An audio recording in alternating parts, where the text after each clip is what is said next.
La libertad no escoge, descubre. Amado maestro, ¿qué significa cuando dices, simplemente sé tú mismo? ¿Cómo puedo ser yo mismo cuando no sé quién soy? Conozco muchas de mis preferencias, gustos, disgustos y tendencias, que parecen ser el resultado de un bioordenador programado llamado mente. Ser uno mismo significa que uno viva todo el contenido de su mente de la forma menos implicada posible. Sí, significa eso exactamente, vivir como una consciencia. Consciencia de todos los programas para los que la mente ha sido programada, consciencia de todos los impulsos, deseos, recuerdos, imaginaciones y todo lo que la mente puede hacer. Uno no tiene que ser parte de ello sino separarse, tiene que verlo pero sin ser parte de ello, observarlo. Y esta es una de las cosas más esenciales a recordar, que no puedes observar tu capacidad de observación. Si observas tu capacidad de observar, entonces tú eres el observador, no lo observado. Por eso no puedes ir más allá de la observación. El punto que no puedes trascender es tu ser. El punto del que no puedes ir más allá eres tú. Puedes observar fácilmente cualquier pensamiento, cualquier emoción, cualquier sentimiento. Solo hay una cosa que no puedes observar: tu capacidad de observación. Y si te las arreglas para observarla, eso significa que has hecho un cambio. La primera observación se ha convertido en un pensamiento y ahora eres el segundo observador. Puedes seguir yendo hacia atrás, pero no puedes salir de la observación, porque eso eres tú. No puede ser de otra forma. Por eso cuando digo, simplemente sé tú mismo, te estoy diciendo, simplemente sé consciencia no condicionada, no programada. Así es como viniste al mundo y así es como la persona iluminada deja el mundo. Vive en el mundo pero permanece totalmente separada. Uno de los grandes místicos, Kabir, tiene un poema muy hermoso al respecto. Todos sus poemas son simplemente perfectos. Nada puede mejorar. Uno de sus poemas dice: yo devolveré el alma que se me dio en el momento de nacer tan pura, tan limpia, como me fue dada. Yo la devolveré así cuando muera. Está hablando de la consciencia, que ha permanecido impoluta. Todo el mundo estaba allí para polucionarla, pero él ha permanecido en la observación. Todo lo que necesitas es simplemente observar, y nada te afectará. El hecho de que nada te afecte mantendrá tu pureza y la pureza ciertamente tiene la frescura de la vida, la alegría de la existencia. Todos los tesoros de los que estás dotado. Pero te apegas a las pequeñas cosas que te rodean y olvidas lo que eres. Es el mayor descubrimiento de la vida y la peregrinación más extática hacia la verdad. Y no te hace falta ser un asceta, no tienes que ser antivida. No tienes que renunciar al mundo e irte a las montañas. Puedes estar donde estás, puedes seguir haciendo lo que haces. Solo hace falta añadir una cosa más. Hagas lo que hagas, hazlo con consciencia, incluso el más pequeño acto del cuerpo o de la mente, y con cada acto de consciencia te harás consciente de la belleza y del tesoro y de la gloria y de la eternidad de tu ser. Amado maestro, dices que la libertad es el mayor valor para ti. También dices que tu actitud ante la vida es el abandono. Me parece que has usado tu libertad para escoger renunciar a la libertad de elegir y dejar que la existencia se haga cargo de ti. ¿Es la libertad última en realidad una esclavitud total? No, yo no he elegido nada. Yo no he elegido, desde mi libertad, permitir que la existencia se haga cargo de mí. La libertad es sin elección. En libertad, yo he descubierto, no he elegido. Con los ojos libres, con la consciencia libre, he descubierto que la forma de funcionar que tiene la existencia es abandonarse. No ha sido una cuestión de elección, de si estar en la existencia o no. No fue una disyuntiva entre una cosa y otra, sino la toma de conciencia de que esta es la única forma de funcionar que tiene la existencia. Yo me relajé en ello. Las personas que no viven una vida de abandono son electores porque van contra la naturaleza, contra la existencia. Tienen que elegir. El ego es el elector. Cuando estás completamente libre del ego, del yo, cuando simplemente eres libertad, compruebas que lo que ocurre es que la lucha desaparece y el abandono toma su lugar. No eres más que un observador. Si lo eliges, entonces no te estás abandonando. ¿Cómo puede ser un abandono si lo estás eligiendo? Ocurrió que un hombre vino a Gautama Buda y quería rendirse a sus pies. Buda le miró y le dijo: no puedes rendirte. Él preguntó: ¿por qué? Se le permite a todo el mundo menos a mí, ¿por qué me descalificas? Buda se rió y dijo: no se trata de una descalificación. La naturaleza de la rendición es tal que tú no puedes hacerlo. Es algo que ocurre. Si lo haces, es un hacer. No es una rendición. Y si lo haces, lo puedes retirar. Nunca es total. No estás fuera de ello. Fue tu acción, y puedes decidir lo contrario en cualquier momento. No más rendición. Pero si ocurre, entonces se lleva la totalidad de ti, todo tú, sin dejar nada atrás que pueda hacer algo contra ello. Cosas simples, pero se complican porque nuestra mente está acostumbrada únicamente a hacer. Y estas no son cosas de la mente. Rendición, abandono. No son cosas de la mente. Para la mente es imposible pensar en ellas. Puede estar de acuerdo en rendirse, puede estar de acuerdo en soltar, pero tiene que ser la maestra, la que lo hace, y tiene que ser un acto. Y ahí es donde todo va mal.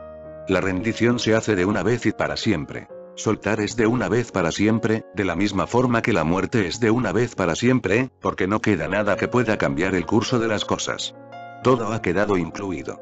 Tú ya no estás allí para cambiar de opinión.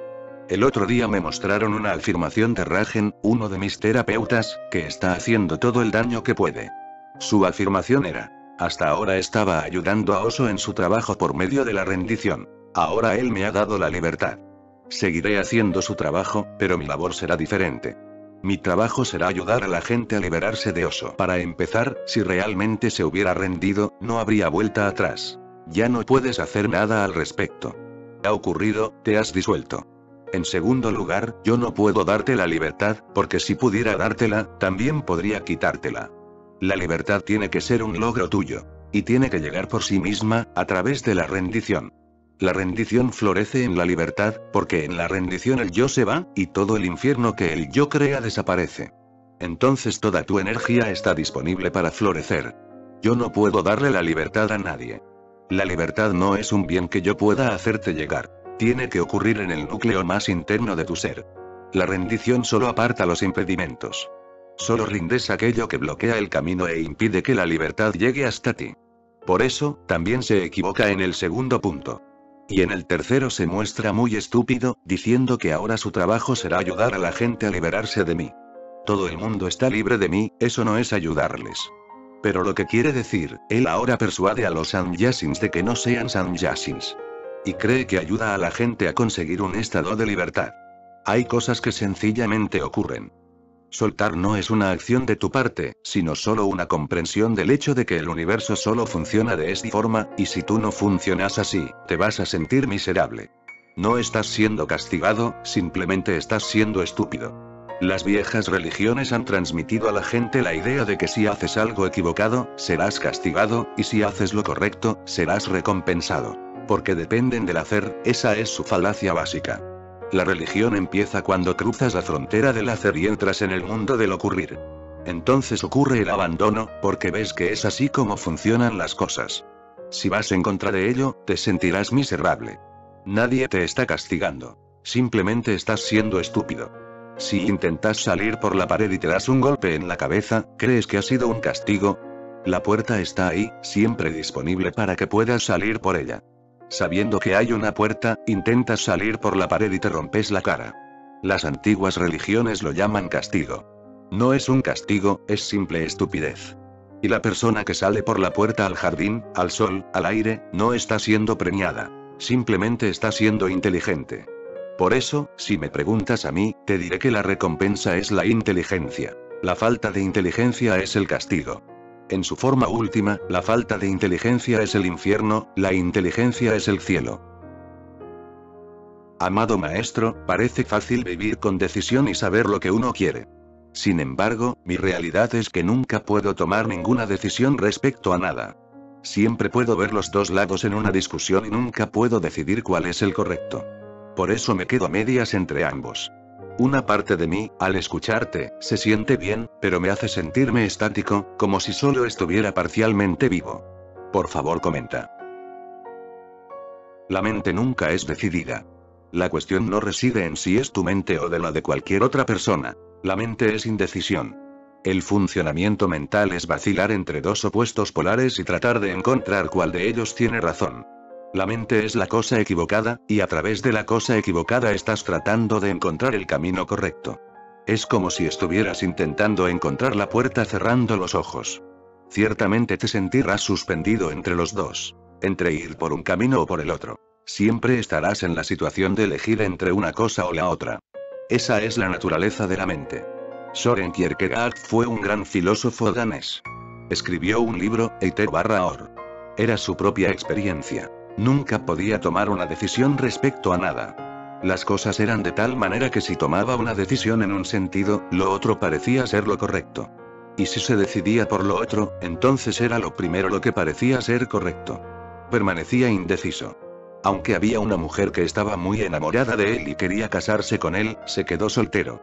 Dijo: tendré que pensármelo. El matrimonio es algo importante y no puedo decir sí o no inmediatamente. Y murió con la duda, sin casarse. Vivió mucho tiempo, unos 70 años, y siempre estaba discutiendo, argumentando. Pero no encontró una respuesta que pudiera ser la definitiva, que no tuviera una opuesta igual a ella. Nunca pudo llegar a ser profesor universitario. Había rellenado los impresos, tenía todas las cualificaciones necesarias, las mejores posibles, tenía muchos libros que le avalaban, libros de tanta importancia que siguen siendo contemporáneos un siglo después, aún no se han quedado viejos ni desfasados.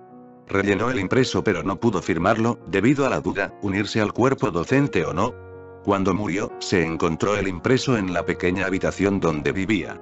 Su padre vio la situación, era hijo único, vio que incluso cuando estaba yendo a algún sitio se paraba en un cruce para decidir si tomar un camino u otro, y se pasaba 2 horas decidiendo. Todo Copenhague se dio cuenta de lo extraño que era este hombre, y los pilluelos le pusieron el apodo de O, y se lo gritaban cuando le seguían por la calle. Antes de morir, su padre liquidó todos sus negocios, reunió el dinero, lo depositó en una cuenta bancaria y dispuso que cada primero de mes Kierkegaard recibiera cierta cantidad, así al menos podría sobrevivir el resto de su vida. Y te vas a quedar sorprendido. Cuando volvía a casa un primero de mes, después de llevarse la última asignación de dinero, ya se le había acabado todo, se cayó muerto en la calle. Con la última asignación. Era lo que tenía que hacer. ¿Qué otra cosa podía haber hecho?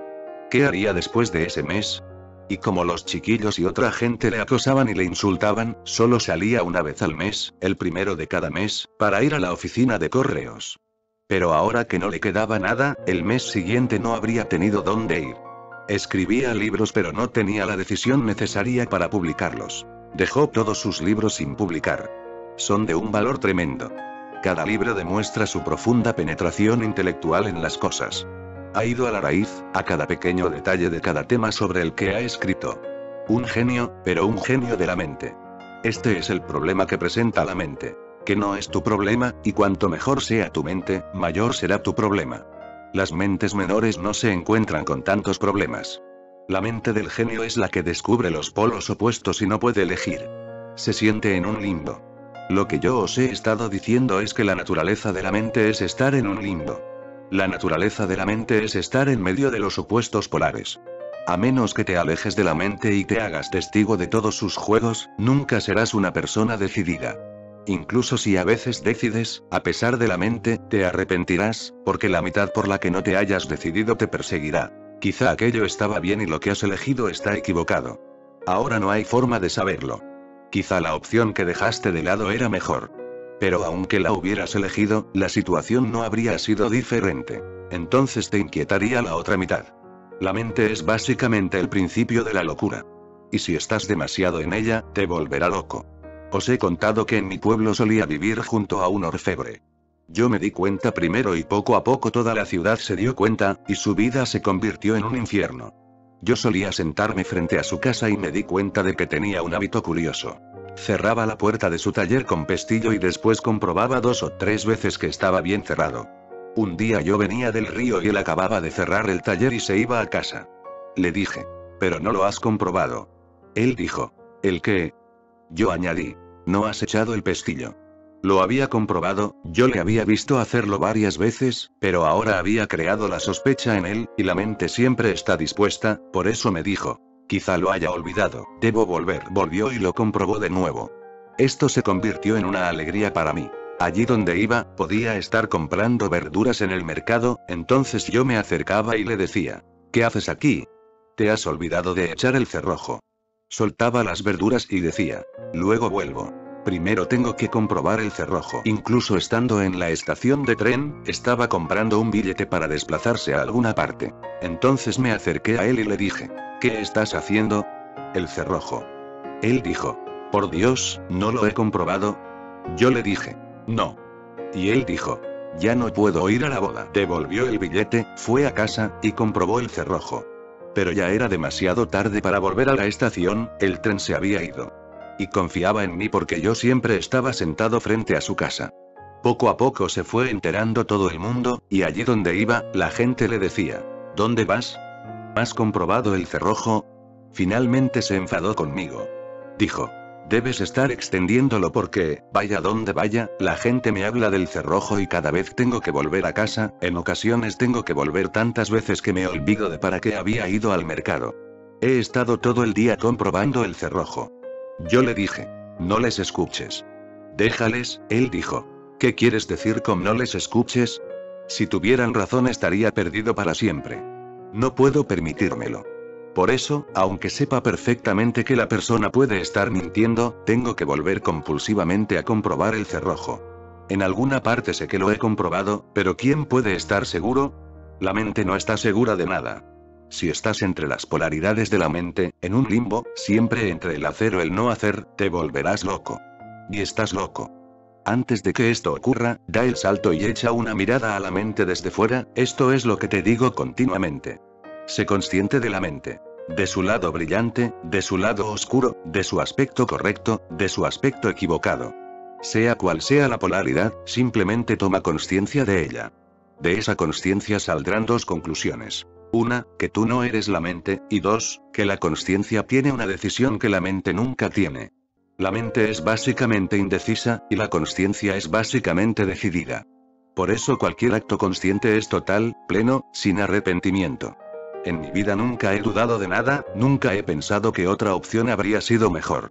Nunca me he arrepentido. Nunca he pensado que había cometido un error porque no queda nadie que pueda decir estas cosas. Yo he actuado desde mi consciencia, desde todo mi ser. Ahora, ocurra lo que ocurra, es lo único que puede ocurrir. El mundo puede decir que esto es correcto o que está equivocado, pero eso es asunto suyo, no es mi problema. Por eso la consciencia te sacará del limbo. En lugar de quedarte suspendido entre las dos polaridades de la mente, saltarás más allá de ambas y verás que las dos polaridades solo son polaridades si estás en la mente. Si estás fuera de ella, te sorprenderá ver que son las dos caras de la misma moneda. No se trataba de tomar una decisión. Con la consciencia tienes claridad, totalidad, abandono. La existencia decide dentro de ti. No tienes que pensar lo que está bien o lo que está mal. La existencia te toma de la mano y te mueves relajadamente. Es el único camino, el camino correcto. Y esa es la única forma de mantenerte sano. De otro modo seguirás embrollado. Soren Kierkegaard era una gran mente, pero como era cristiano, no tenía ni idea de la consciencia. Podía pensar, y pensaba con gran profundidad, pero no podía quedarse en silencio y observar. El pobre hombre nunca había oído hablar de cosas como observar, ser testigo, consciencia. De lo único que había oído hablar era de pensar, y puso todo su genio en ello. Produjo grandes libros, pero no pudo producir una buena vida para sí mismo. Vivió en una miseria completa. Amado maestro, hablaste la otra noche de la honesta verdad. Los místicos han hablado a menudo de la verdad última o definitiva. ¿Puede la verdad ser otra cosa que definitiva? La verdad no puede ser más que definitiva. Pero los místicos han tenido que hablar de la verdad última por cierta razón. La razón era que los filósofos han hablado de la verdad relativa, y han resaltado el hecho de que cada verdad es relativa. En este siglo, Albert Einstein llevó el concepto de relatividad a las verdades científicas que antes se consideraban definitivas. Devinieron relativas. Y tenía razón. Mahāvīra, Gautama Buda, todos ellos hablaron de la relatividad. Una de las cosas que faltan es que nadie distingue entre verdad y hecho. Los hechos son relativos y la verdad es definitiva, pero si te confundes y empiezas a pensar que los hechos son la verdad, entonces será relativa. En primer lugar, dos cosas. Los hechos son relativos y tienes que entender exactamente lo que quiere decir relativo. Significa que algo puede ser verdad en cierta situación y lo mismo puede no ser verdad en otra. Se dice que cuando vivía Albert Einstein solo había 12 personas en el mundo que entendían a qué se refería cuando hablaba de relatividad. Es una explicación muy delicada y sutil sobre el universo. Cuando iba a algún club o restaurante, fuera donde fuera, la gente le preguntaba: dinos algo sobre la relatividad y dilo de tal forma que el hombre de la calle lo pueda entender. Finalmente encontró la forma de hacerlo. Dijo que si estás sentado sobre una estufa caliente, te parecerá que el tiempo pasa muy despacio. Un solo minuto te parecerán horas porque estás sentado sobre esa estufa. Tu estado cambia la concepción que tienes del tiempo. Pero si estás sentado con tu novia, pueden pasar horas y parecerte que solo han pasado segundos. Él decía: esto es a lo que me refiero cuando hablo de relatividad. El tiempo es relativo a cada situación particular. No hay un tiempo definitivo. Así que hagas lo que hagas, el tiempo es el mismo. Siempre se ha sabido que cuando eres feliz el tiempo pasa deprisa y cuando eres desgraciado, el tiempo pasa muy despacio. Einstein estableció la relatividad de una manera tan profunda que ahora está entretejida con todos los descubrimientos científicos. Solo quiero que recordéis una cosa. Él habla de hechos y les llama verdad. Y por eso los místicos tuvieron que usar términos como última o definitiva. Quieren expresar que hay una experiencia que está más allá de la relatividad. Eso es lo que quieren decir. La verdad es definitiva. Por ejemplo, lo que yo he experimentado en estos últimos 35 años en distintas situaciones ha sido lo mismo, y sé que ni siquiera en el momento de mi muerte será diferente. Esto es la verdad. Lo que permanece igual, pase lo que pase a su alrededor, el centro del ciclón. Pero el mundo está lleno de hechos y los hechos son relativos. Tiene que quedar muy claro para los científicos que Einstein no estaba hablando de la verdad sino de hechos. Pero para la ciencia no hay otra verdad que la que ellos descubren. No aceptan la verdad del místico, porque el místico no puede ponerla delante del científico para que éste pueda diseccionarla y descubrir de qué está constituida. Sus medidas, su peso y cosas así. Es una experiencia, y es totalmente subjetiva. No puede hacerse objetiva. Por eso, si insisten en llamar verdad a los hechos, tenemos que decirlo de esta. Las verdades objetivas son relativas y la verdad subjetiva es siempre definitiva. Pero para no mezclar las cosas, los místicos le han llamado verdad última. Toda verdad es definitiva. Pero hay verdades científicas que solo son hechos. Por ejemplo, si estás sentado sobre una estufa caliente, la experiencia de que el tiempo pasa muy lentamente es un hecho de tu psicología. No tiene nada que ver con el tiempo.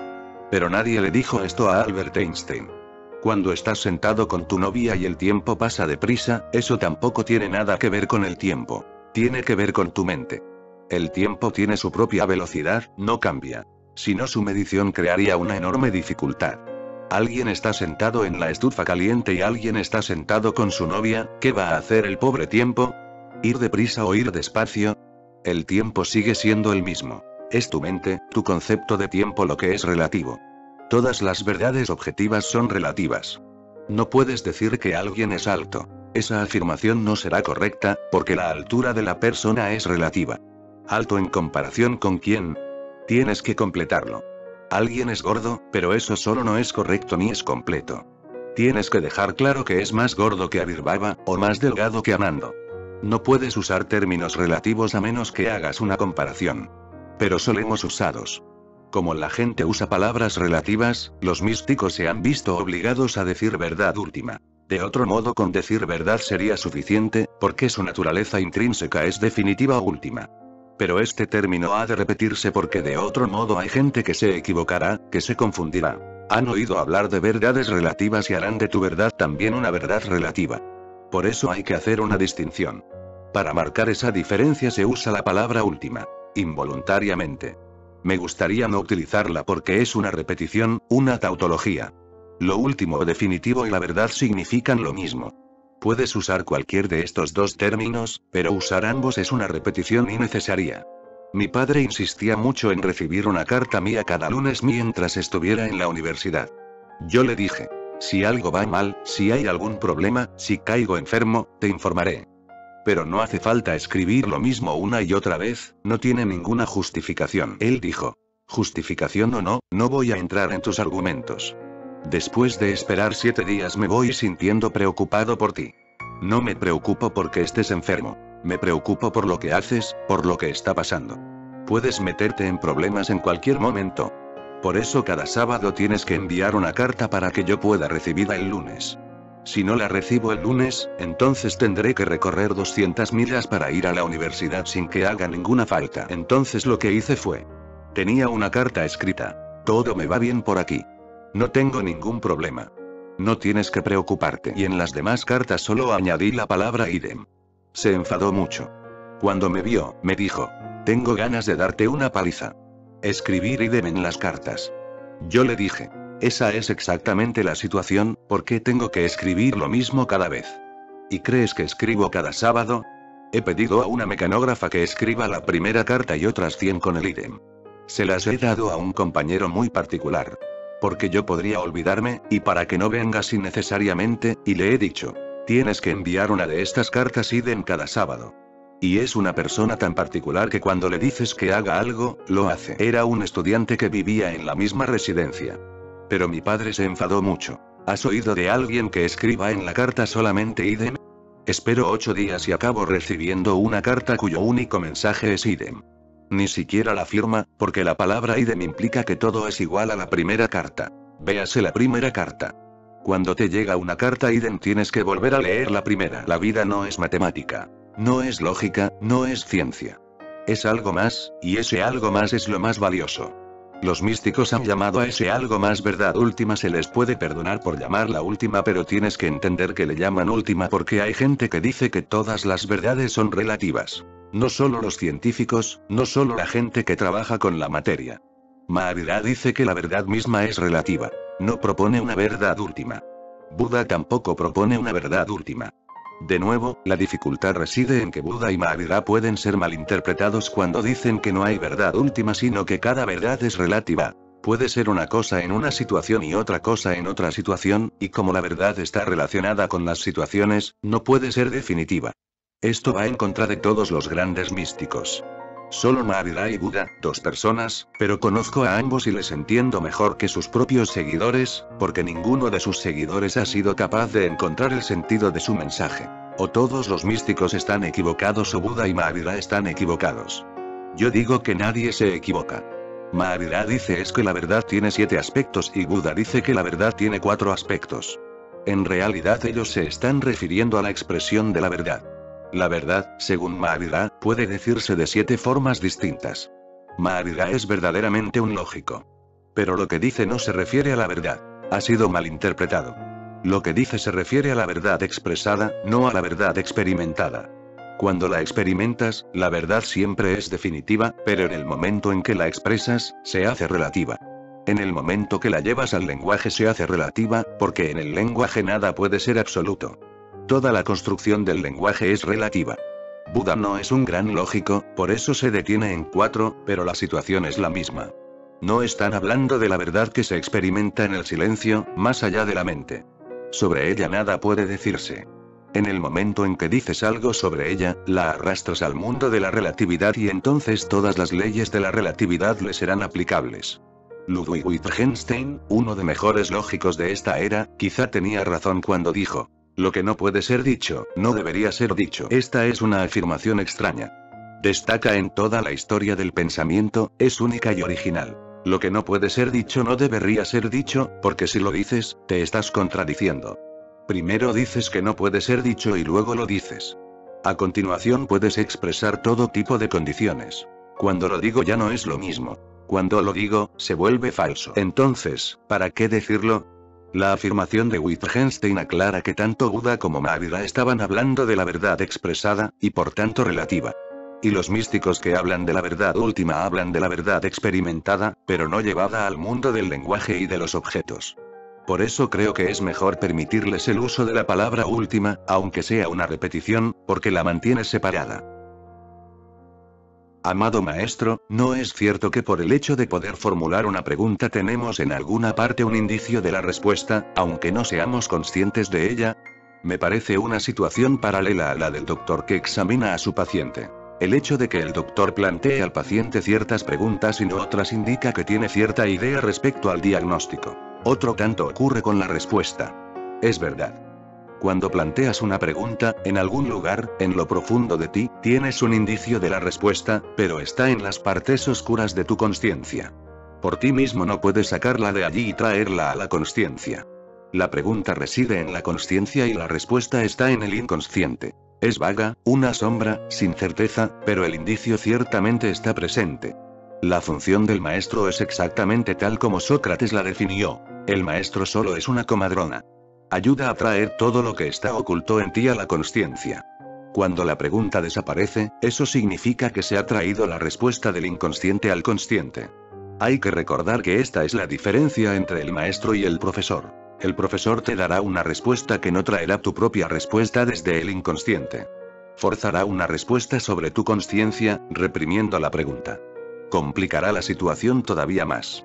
En principio solo tenías una pregunta, y si hubieras esperado en silencio, si hubieras meditado, quizá la respuesta inconsciente habría salido a la superficie y la pregunta habría desaparecido. Y una vez que la pregunta desaparece, la respuesta ya no tiene relevancia. También desaparece, y solo queda un puro vacío. Pero el profesor fuerza una respuesta en tu mente y complica más la situación. Ahora tienes una pregunta y una respuesta que no ha sido capaz de disolver la pregunta, solo la ha reprimido. Y tu respuesta inconsciente aún permanece latente, esperando ser liberada para que puedas descargarte. El profesor te carga, te complica la vida. El maestro nunca te da una respuesta que te cargue. Cada una de sus respuestas es una descarga. Él trae tu propia respuesta inconsciente a la superficie, donde primero desaparece la pregunta y después desaparece también la respuesta, tras lo cual no queda ni rastro de ellas. Esto es la comunión real. Esta es una vía muy clara, un criterio que permite hacer la distinción entre el profesor y el maestro. En Occidente no parece haber distinción. En Oriente el profesor simplemente repite un conocimiento heredado. No le importas tú, le importa su propio conocimiento. El maestro no tiene nada que imponerte. Está vacío y silencioso. Tu pregunta no le da la oportunidad de imponer algo sobre ti, solo le da la oportunidad de traer tu inconsciente a la superficie. Por eso, simplemente escuchando al maestro, poco a poco irás viendo que tus preguntas desaparecen, y lo curioso es que no tienes respuestas. La gente suele pensar que cuando desaparece una pregunta la has sustituido por una respuesta. No, cuando la pregunta desaparece realmente, la respuesta no tiene relevancia. También desaparece. Y cuando te quedas sin preguntas y sin respuestas tienes una libertad inmensa, sin cargas, cielo abierto.